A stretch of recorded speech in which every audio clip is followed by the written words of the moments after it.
മനുഷ്യര് എപ്പോഴും സൗകര്യത്തിന്റെ പിറകിൽ ഓടുന്നതാണ്. സൗകര്യം, സുഖമാണ് നമുക്ക് പ്ലഷർ ആൻഡ് കൺവീനിയൻസ്. നമ്മൾ ഹാപ്പിനെസ് എന്ന് പറയുമ്പോഴും യഥാർത്ഥത്തിൽ പ്ലഷറിന്റെ ബേക്കിൽ പോകണം. അത് നമ്മുടെ പ്രകൃതം അല്ലെങ്കിൽ നമ്മുടെ ബയോളജി നമ്മൾക്ക് ഉള്ളിൽ നിർമ്മിച്ച ഊട്ടി ഉറപ്പിച്ചു വെച്ച ഒരു സാധനമാണ് ഈ പ്ലഷർ സീക്കിംഗ് എന്ന് പറയുന്ന സാധനം. അതിനൊരു കാരണമുണ്ട്. കാരണം ലോകത്ത് ഈ മനുഷ്യൻ അല്ലെങ്കിൽ ഏത് ജീവിയും അതിന്റെ ഏറ്റവും ബയോളജിക്കലി അതിനൊരു ഉത്തരവാദിത്വമുണ്ട്. എന്താണ്? ഒരു തലമുറ ഉണ്ടാക്കുക. തലമുറ ഉണ്ടാക്കി കഴിഞ്ഞാൽ അതിന്റെ റീപ്രൊഡക്ഷന്റെ പണി കഴിഞ്ഞാൽ പിന്നെ ബോഡി അടുത്ത സ്റ്റെപ്പ് ബോഡി ചിന്തിക്കുന്നത് എന്താ അറിയോ? പുതിയ തലമുറ വന്നില്ലേ, നിന്റെ പണി കഴിഞ്ഞ് നിന്റെ ഡ്യൂട്ടിയൊക്കെ കഴിഞ്ഞാൽ അതിന് നല്ല പെട്ടിയും മടക്കി പോയിക്കോ. ഇതാണ് ബയോളജി നമ്മളോട് പറയുക. അപ്പം വലിയൊരു ബയോളജിക്കൽ ഡ്യൂട്ടിയാണ് കുട്ടി ഉണ്ടാക്കുക എന്നുള്ളത്, അല്ലെങ്കിൽ റീപ്രൊഡക്ഷൻ എന്നുള്ളത്, ഒരു തലമുറ ഉണ്ടാക്കുക. അപ്പോൾ 10,000 കൊല്ലങ്ങളോളം മനുഷ്യൻ ചെയ്തിരുന്നത് അത് മാത്രമായിരുന്നു. ഇന്നത്തെ പോലെ നാഗരികത ഒന്നും വളരാത്തൊരു കാലത്ത് റീപ്രൊഡക്ഷൻ മാത്രമായിരുന്നു മനുഷ്യന്റെ ഏറ്റവും വലിയ തിന്നുക, കുടിക്കിയിട്ട് കിടന്നുറങ്ങുക, കുട്ടി ഉണ്ടാക്കാന്നുള്ളതിന് ഉണ്ണലും ഉണ്ണി ഉണ്ടാക്കലുമായിരുന്നു പ്രധാനപ്പെട്ട പണി. അതുകൊണ്ട് തന്നെ ബയോളജിക്ക് അതേ അറിയുള്ളൂ. അപ്പം നമ്മള് ഒരു തലമുറയായി രണ്ടാമത്തെ കുട്ടിയൊക്കെ ആയി കഴിയുമ്പോൾ തന്നെ ബോഡി അടുത്ത മോഡിലേക്ക് പോകും. എന്താണ്? എനിക്ക് പ്രായമായി, കുട്ടിയായി, കുട്ടിക്ക് ഒരു കുട്ടിയും കൂടി ആയി കഴിഞ്ഞാൽ ബോഡി അടുത്ത ലെവലിലേക്ക് പോകും. ഇനി അപ്പൂപ്പനായി, കിളവനായി. അപ്പൊ ഈ അപ്പൂപ്പനാവുക, കിളവനാവുക, വയസ്സാവുക, മരിക്കുക, ഇതാണ് ബയോളജിക്ക് വേണ്ട അടുത്ത സാധനങ്ങൾ. അപ്പൊ അതിലേക്ക് നമ്മുടെ ശരീരത്തെയും നമ്മുടെ മനസ്സിനെയും ബുദ്ധിയൊക്കെ കൊണ്ടുപോകും. അങ്ങനെ കൊണ്ടുപോകണമെങ്കിൽ ഇങ്ങനെ വയസ്സൊക്കെ ആവണം എന്താ വേണ്ടത്? നമ്മുടെ സാധനം അനക്കാണ്ട് വെച്ചാന്നുണ്ടാവും, അത് റബ്ബർ അലിഞ്ഞൂരും തുരുമ്പിച്ചു പോകും. ഒരു പാത്രം അനക്കാണ്ട് വെച്ച് കഴിഞ്ഞാൽ അതിൽ ക്ലാവ് പിടിക്കും, അല്ലെങ്കിൽ തുരുമ്പ് പിടിക്കും. ഇങ്ങനെ അനങ്ങാണ്ടിരിക്കുക, ഇളകാണ്ടിരിക്കുക, ഒരു മൂലയിൽ സ്വസ്ഥമായിട്ട് വെക്കുക.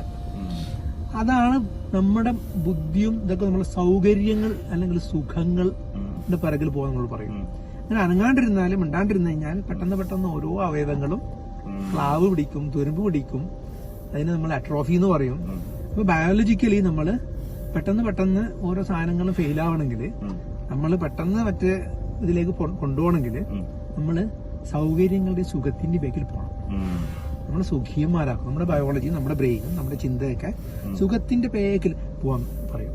സമയത്ത് നല്ല അതേസമയത്ത് നിങ്ങൾ വേറെ ഒരു ടൈപ്പ് ആളുകൾ നോക്കുക, അവര് സുഖത്തിന്റെ ബേക്കിൽ വല്ലാണ്ട് പോകില്ല വിചാരിച്ചു. അവർ വർക്കൗട്ട് ചെയ്യുന്നു, രാവിലെ ജിമ്മിൽ പോകുന്നു, അവര് പിന്നെ എന്താണ് നടക്കുന്നു. ഇതൊക്കെ ബുദ്ധിമുട്ടുള്ള അത്ര കടന്നിറങ്ങുമ്പോൾ, സുഖത്തിൽ കടന്നിറങ്ങുമ്പോൾ ആളുകൾ ഷൂസൊക്കെ ഇട്ടിട്ട് രാവിലെ തണുപ്പത്ത് ഇങ്ങനെ ഡിസ്കംഫർട്ട് വിത്ത് എ പേർപ്പസ്. മനസ്സിലായില്ലേ? അവർക്ക് വേറെ ബയോളജിയുടെ തന്നെ അപ്പുറത്ത് വേറൊരു സൈക്കോളജി അല്ലെങ്കിൽ സൈക്കോ ന്യൂറോ ബയോളജി എന്നൊക്കെ പറയുന്നിടത്ത് അവരുടെ മൈൻഡിന്റെ വേറെ റീമിൽ ഹയർ പർപ്പസ് ഉണ്ട്. അത് വൈറ്റൽ ഫോഴ്സ് എന്ന് പറയുന്ന ബയോളജിയുടെ ഒക്കെ മുകളിലുള്ള ഒരു സാധനം, അതൊരു സ്പിരിച്വൽ ലെവലിലൊരു സാധനമാണ്. അത്തരമൊരു സാധനം വേറൊരു പ്ലെയിനിൽ കളിക്കുന്നത്.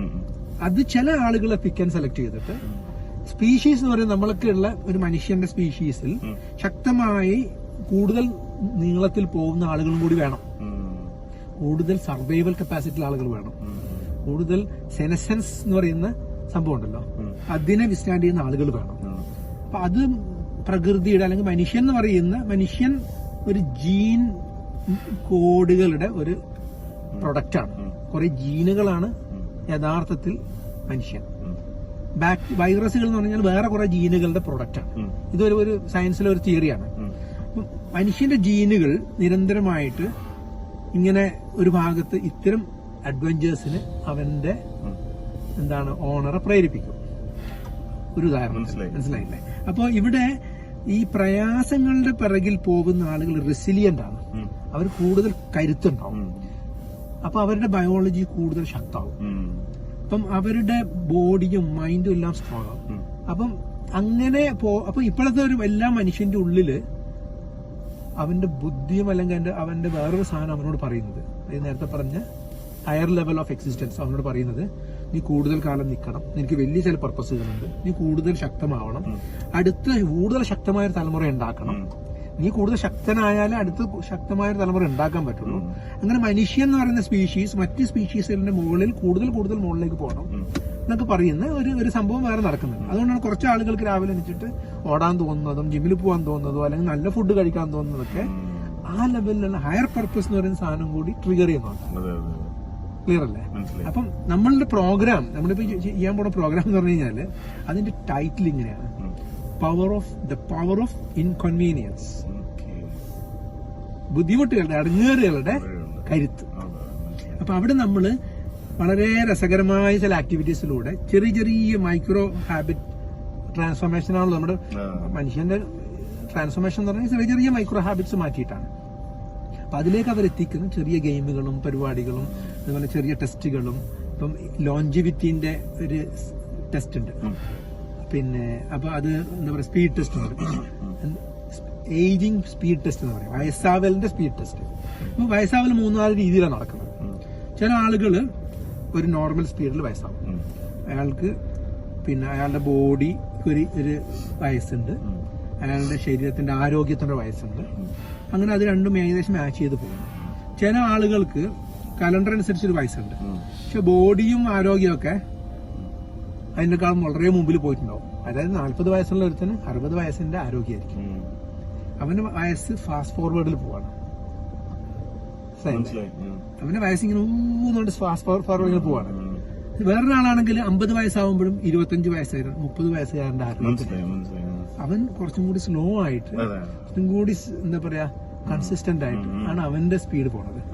അപ്പൊ ഇതിൽ ഏത് സ്പീഡിൽ പോകണമെന്ന് നമുക്ക് തീരുമാനിക്കാം. ആ തീരുമാനിക്കുന്നതിന്റെ പിറകില് അതെങ്ങനെ നമ്മൾക്ക് കൺട്രോൾ ചെയ്യണം എന്നാണ് അതിന്റെ സയൻസ് എന്ന് പഠിപ്പിക്കലാണ് നമ്മുടെ പണി. That is what we are doing through these kind of programs. നമ്മൾ നേച്ചറിൽ പോയി പ്രകൃതിയിൽ പോയിട്ട് നമ്മൾ പോകുന്നത് എവിടേക്കാണ്? ഒരു പ്രോഗ്രാം പീക്ക് ഓഫ് വെൽനസ് എന്നാണ് നമ്മൾ പറയുന്നത്. പീക്ക് ഓഫ് വെൽനസ് എന്ന് പറഞ്ഞാൽ മലയുടെ മുകളിൽ പോയിട്ട് പിന്നക്കിൾ ഓഫ് ഹെൽത്ത് ആണ്. അവിടെ പോയിട്ട് അവിടുത്തെ ആംബിയൻസിൽ അവിടുത്തെ സൺസെറ്റ്, അവിടുത്തെ സൺറൈസ്, അവിടുത്തെ ബ്രീസ്, അവിടുത്തെ മെഡിറ്റേഷൻ, അവിടുത്തെ റിയാലിറ്റീസ്, അവിടുത്തെ ചലഞ്ചസ്. ഓഫ് കോഴ്സ് ട്രക്കിംഗ് നമ്മൾ അതിന്റെ പാർട്ടായിരിക്കും, ഷോർട്ട് ട്രക്കിംഗ് ഉണ്ടാവും, എല്ലാം സേഫ്റ്റി എല്ലാം പാലിച്ചിട്ട് തന്നെയാണ്. അങ്ങനെയുള്ള കുറച്ച് പ്രോഗ്രാംസ് ഉണ്ട്. ചിലപ്പോൾ നമ്മൾ വേറൊരു ബാച്ചിനെ കൊണ്ടുപോകുന്നത് ബീച്ചിലായിരിക്കും. ബീച്ചിൽ പോയാൽ അവിടെ കുറെ സംഭവങ്ങൾ വേറെ ഉണ്ട്. യുണീക്കലി ബീച്ചിൽ മാത്രം കിട്ടുന്ന കുറെ എക്സ്പീരിയൻസസ് ഉണ്ട്. അഗെയിൻ അവിടെയും ഇൻകൺവീനിയൻസ് നമ്മൾ അവർക്ക് ടെസ്റ്റ് ചെയ്യിപ്പിക്കും. നമ്മളത് ആദ്യം നമ്മൾ ആ ഇൻകൺവീനിയൻസിന്റെ പ്രസക്തി നമ്മൾ പറഞ്ഞു കൊടുക്കും. Why you need to embrace that inconvenience? Why you need to go through that, and what is the benefit you are going to get while you testing and tasting this inconvenience? A ചെറിയ ഒരു pain and a huge gain. A small pain or you're getting a huge gain. അത് convince ചെയ്യാന്നുള്ളതാണ്. അത് നമ്മൾ theory പറയുന്നതിന് പകരം യൂട്യൂബിൽ ഇരുന്നിട്ട് കുറെ ക്ലാസ് എടുക്കുന്നതിന് പകരം we are doing that out in the ground at with the embrace of nature. നമ്മൾ നേച്ചറിന്റെ മടിത്തട്ടിൽ പോയി ഇരുന്നിട്ടാണ് ഇതൊക്കെ പറയുന്നത്. അപ്പൊ നമ്മൾ കടപ്പുറത്ത് പോയാലും നമ്മൾ അവിടെ കടലിലേക്ക് ഡിപ്പ് ചെയ്യണം. അപ്പൊ കടലിൽ ഇറങ്ങിയാൽ എന്താ സംഭവിക്കുന്നത്? മഗ്നീഷ്യം. ഓക്കെ, അങ്ങനെ അത് കഴിഞ്ഞിട്ട് എഴുന്നേറ്റിട്ട് നമ്മൾ വെയിൽ കൊള്ളാനിരിക്കുന്നു. അപ്പൊ എന്താണ്? Vitamin D. ഇത് രണ്ടും ഭയങ്കര ഒരു ടീമാണ്, വൈറ്റമിൻ ഡിയും മഗ്നീഷ്യവും ഒന്നിച്ച്. അപ്പൊ അത് നേച്ചറിനെ എങ്ങനെ നമുക്ക് മാക്സിമം എടുക്കാം. അപ്പൊ ഉദാഹരണം നമ്മൾ കുറെ സൺസെറ്റിൽ വെയിൽ കൊണ്ട് പോയി ഉടനെ പോയി കുളിക്കുക, അത് സയന്റിഫിക്കലി റോങ് ആണ്. നമ്മൾ പിന്നെ നമ്മൾ വെയിൽ കൊള്ളുമ്പോൾ കിട്ടുന്ന കുറെ ബെനിഫിറ്റ്സ് ഉണ്ട്, അത് പെട്ടെന്ന് നമ്മൾ ക്യാൻസൽ ആവും. അപ്പൊ ഇത്തരം കാര്യങ്ങളൊക്കെ നമ്മൾ കടപ്പുറത്ത് പോയിട്ട് ആ സിനാരിയോയിൽ പറഞ്ഞു കൊടുക്കുമ്പോൾ, ഇതൊരു എക്സാമ്പിൾ പറയാണ്, ഇതുപോലെ കുറെ അറിവുകളിലൂടെ പുതിയ ചിന്തയെ തുടക്കിടുക എന്നുള്ളതാണ് നമ്മുടെ പരിപാടി. പുതിയൊരു മൈൻഡ് സെറ്റിലേക്ക് നമ്മൾ കൊണ്ടുപോകാം. നമ്മൾക്കൊരു കിട്ടുന്നത് ഒരു 8, 10, 13 മണിക്കൂർ. നമ്മുടെ ഓവർനൈറ്റ് പ്രോഗ്രാം തന്നെ 13 to 14 hours ആണ്. ഈ 14 hours നമ്മൾ ഒരു ട്രാൻസ്ഫോർമേഷൻ ട്രിഗർ ചെയ്യുന്നു, ഒരു പുതിയ താക്കോൽ അവരുടെ കയ്യിൽ കൊടുക്കുന്നു. It is for them to decide and go further. അപ്പൊ അതിനുള്ള ഒരു ട്രിഗർ അല്ലെങ്കിൽ ഒരു മോട്ടിവേഷൻ കൊടുക്കുക എന്നുള്ളതാണ് ആ പ്രോഗ്രാമിൽ നമ്മൾ ചെയ്യുന്നത്. അതുപോലെ നമ്മൾ ഡെസേർട്ട് ഡ്രീം എന്ന് പറഞ്ഞൊരു പ്രോഗ്രാം ഉണ്ട്. നമ്മള് ബീച്ചിലുള്ള ഇതിനെ പറയണ നമ്മള് വേവ്സ് ഓഫ് വെൽനസ് പോലെ ഡെസേർട്ട് ഡ്രീം, ഡെസേർട്ട് ഒയാസിന്റെ അവിടെ പോയിട്ട് നമ്മൾ അവിടെ നൈറ്റിൽ താമസിച്ചിട്ട് ഇതേപോലെ അവിടുത്തെ കുറെ റിയാലിറ്റീസ്, കുറെ എന്താണ് സ്പെഷ്യൽ എൻവയൺമെന്റ് ഉണ്ട്, അവിടുത്തെ ബയോളജിക്കൽ ഫ്ലോറ ആൻഡ് ഫ്ലോറ ഇതിനെല്ലാം നമ്മൾ പരിചയപ്പെടുക, അതുമായിട്ട് കണക്ട് ചെയ്യുക. അതായത് പ്രകൃതിയും മനുഷ്യരും കണക്ട് ആവുക എന്നുള്ളതാണ്. അവിടെ യഥാർത്ഥത്തിൽ കണക്ട് ആവുന്നത് പ്രകൃതിയും പ്രകൃതിയിലേക്ക് നോക്കുന്നതിന്റെ കൂടെ മനുഷ്യൻ ഉള്ളിലേക്കും കൂടി നോക്കണം. അകത്തേക്കുന്ന പോലെ പുറത്തേക്കും സോറി പുറത്തേക്കുന്ന പോലെ അകത്തേക്കും അകത്തേക്ക് യാത്ര നോക്കാൻ ചെയ്യുക. യാത്ര ചെയ്യാന്നുള്ളതാണ്. ആ യാത്രക്കുള്ള നല്ലൊരു അവസരമാണ് ഇത്തരം റിട്രീറ്റുകൾ. We call them as. നിങ്ങൾ പറയുമ്പോൾ തന്നെ ഞാനിങ്ങനെ ചില സമയത്ത് ഇങ്ങനെ ഉള്ളിലേക്ക് ഇങ്ങനെ പോവാണ്. അതെ അതെ അതെ, നമ്മൾ ഇമാജിൻ ചെയ്യാൻ പറ്റും നമ്മളിങ്ങനെ പോകുന്നത്, ഇരിക്കുന്നത്. കാരണം നമ്മൾ ഒരുപാട് ആളുകൾ ഇതൊക്കെ ചെയ്യുന്നുണ്ടാവും, പക്ഷെ അതിന്റെ ഒരു ഇന്നർ മീനിങ് അറിയാതെ ചെയ്യുമ്പോൾ എന്താണ്ടാവണം അറിയാം. അത് ചെയ്യേണ്ടതുപോലെ ചെയ്യില്ല, രണ്ടാമത് അതിന്റെ ബെനിഫിറ്റ് പൂർണ്ണമായിട്ട് കിട്ടും. ഉള്ളിലേക്ക് നമ്മൾ പോകുന്നേ ഉണ്ടാവില്ല. പിന്നെ നമ്മുടെ ആ സെൽഫ് എന്താ നിങ്ങൾ നേരത്തെ പറഞ്ഞു, ഒരു നമ്മുടെ ഒരു സെൽഫ് നമ്മളോട് പറയും, നമ്മുടെ പ്രകൃതം നമ്മളോട് പറയുന്നത് ഇത് മനസ്സിലാക്കി ചെയ്യുമ്പോൾ മാത്രമേ അത് നമ്മളോട് പറയുള്ളൂ. അത് തന്നെ, അതായത് നമ്മളുടെ പ്രകൃതം, നമ്മുടെ ഇതുണ്ടല്ലോ സൈക്കോളജിക്കൽ മൈൻഡ് എന്ന് നമ്മൾ പറയും, അത് ബ്രെയിനിനോട് പറയുമ്പോൾ ബ്രെയിൻ നമ്മുടെ ശരീരത്തോട് പറയുമ്പോൾ സൈക്കോ ന്യൂറോ ബയോളജി എന്ന് പറയാം. അപ്പൊ ഈ സൈക്കോ ന്യൂറോ ബയോളജി ഇങ്ങനെ അവയർനെസ് ഉണ്ടായിട്ട് ചെയ്യുമ്പോഴുണ്ടാവുന്ന ബെനിഫിറ്റ് അതാണ്. അപ്പൊ എന്തായാലും പറഞ്ഞാൽ അതുകൊണ്ടാണ് ഈ അവയർനെസ് ഉണ്ടാവണമെന്ന് പറയുന്നത്. യെസ്. അല്ലെങ്കിൽ യാന്ത്രികമായിട്ട് ചെയ്യുന്ന ഒരു ഭാഗത്ത്, രണ്ട് അതിന്റെ പ്ലഷർ അല്ലെ അതിന്റെ ഒരു എന്താ പറയാ ഹാപ്പിനെസ്സോ കണ്ടന്റ്മെന്റോ നമ്മൾ എടുക്കുന്നില്ല. അവിടെ ഒരു പ്ലഷർ നമുക്ക് തൽക്കാലം കിട്ടുന്നു, അവിടെ നമ്മൾ അതിന്റെ ഒരു റിഫ്ലക്ഷൻസോ അല്ലെങ്കിൽ അത് ചെയ്യുമ്പോൾ ഉണ്ടാവേണ്ട അതിലേക്ക് നമ്മൾ പോകുന്നില്ല. രണ്ട് ഇത്തരം കാര്യങ്ങളിൽ ചെയ്യുമ്പോൾ തന്നെ മൈനസ് പലർക്കും ആയിരിക്കും.